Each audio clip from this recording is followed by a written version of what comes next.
Inyang Huwebes, April 24, minarapya king media, ing 62 anyos ay Benjamin Soriano o mas kilala bilang Coach Benny, a dating basketball coach. Iti kay bat ning 6 bulan manibat inyang magsampayang kaso, king Office of the Ombudsman, king pamaglabag king Republic Act 3019 Section 3 o Corrupt Practices of Public Officer laban king dating alkalde at ngayon ipapaintungo la mayor ning Concepcion Tarlac ay Andy Lacson. Palwal niya kasi kanong utosing komisyon kang Lacson na magsumiting counter affidavit kaugne ning kaso. I received a letter from the Ombudsman a few days ago informing me na na-approve na yung final kong kaso. October 10 pa po yun, nung final ko. 6 months ang inabot bago napirmahan. I hate corruptions.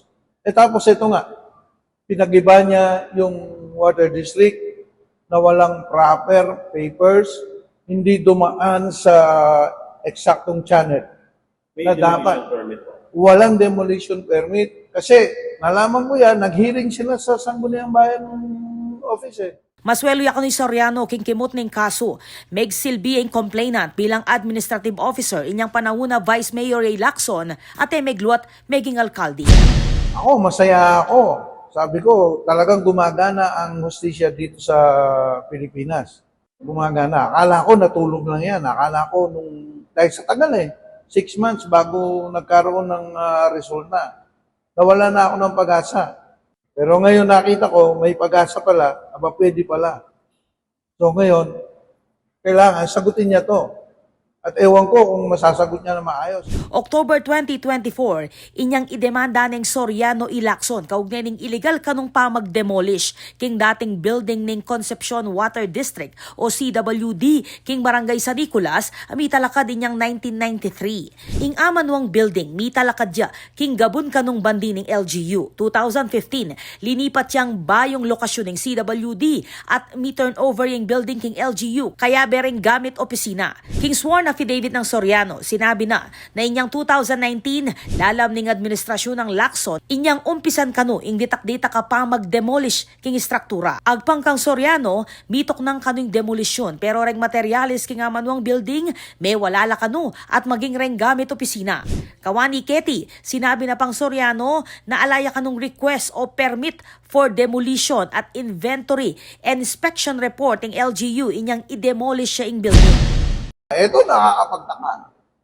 Bakit niya pinag-iba? Asan yung mga materialis ng pinag-ibaan?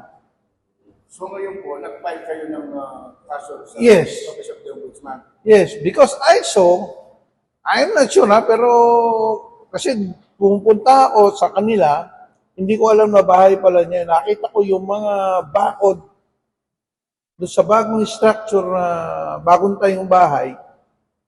Yung bakod doon, galing lahat ng pinag-ibaan ng water district. Kasi siya yung kulay Siya yung kulay ng mga yero. Kulay blue. Wala pong inventory? Walang inventory, wala. Hindi po ba siya Even hearing, wala. King pamamuntukan na kanong Lacson hanggang 2022, ala kanong milyaring aksyon, bang makibatan nung ninureng at king gulot king illegal kanong demolisyon ating pangawala dareng materialis at gamit king kilog na nito. Bakit niya ginagawa itong ganito? Palasak na yan. Kalamba naman na yung magpatala ka diyang niyalini na alayang inalini. Alayang pegawa. Pakit nemo namang Soriano king media ing certification ang magpatune na alayang inisyong demolition permit ing Office of the Municipal Engineer king dating CWD building maniba 2018 hanggang 2022. Mamasala na namang Soriano na konektado king politika ing pamagsampa ng reklamo. Sometime in October last year na nag-file ako ng kaso. Because I was thinking na hindi na siya tatakbo.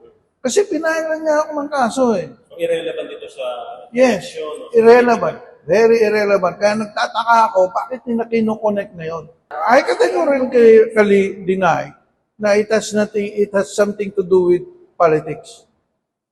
Ang inaano ko rito is the corruption he did. Yun ang nirereklamo ko na hindi alam ng mga tao. At yun ang inaapil ako sa mga tao. he did something wrong na dapat ayusin niya at linawin niya.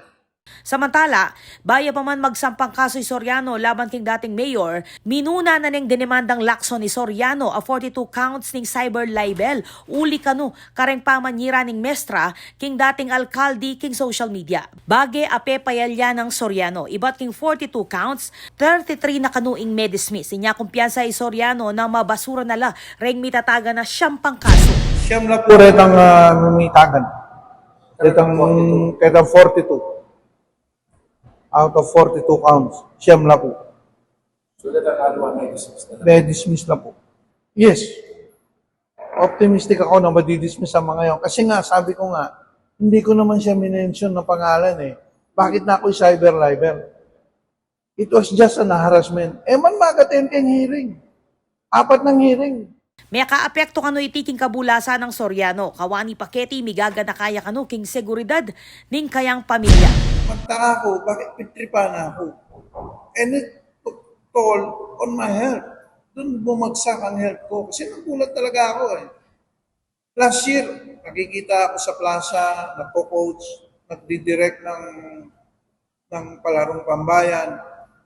Now, this year, they never saw me kasi nga, bagsak na ang katawan ko. Hindi na kaya. Security and my family. Ito po yung first and foremost concern ko ngayon. Kasi, for how many nights, ating pong dadalang kay ngarap ng bali, alanganin pong oras. Sumangit ning health condition, determinado yung Soriano na isunduin kayang laban, libutan na rin atatanggap ka ng bashing o kritisismo lakwas king social media. I-prepare kayo pa po yung slaughterhouse. Ito po, ito niya po ito. I cannot divulge yet the nature of it because it's still in the process pasamasang kayo pa po kayong kanaong abogado pero sa kinuwento ko na kayong abogado nung nano yung nature na ning complain ko kaya. If you are listening, and I know you are listening, this is for you. Then mo yung gawa mo ka na. Kasalasal siya kung tao, kasi kang kung tao, penganyan mo ko. Nano mo ngikwa mo kanyan? What is there for you to gain kayong gawa mo ka na? Ka man magatin kayong hearing. Watang kaya, yung gawa mo pa, pinost mo ang kayong Facebook, ongoing niya yung kaso, pinost mo kayong Facebook dito hanggang papeles about your complaint on me. Samantala, panikwana niya papasyag ning news team, i-mayoral candidate Andy Lacson, dikil king isyong iti. Ako po, Patricia Mamangon para King News Force Pampanga. Balitang tutuking balen, susuyo.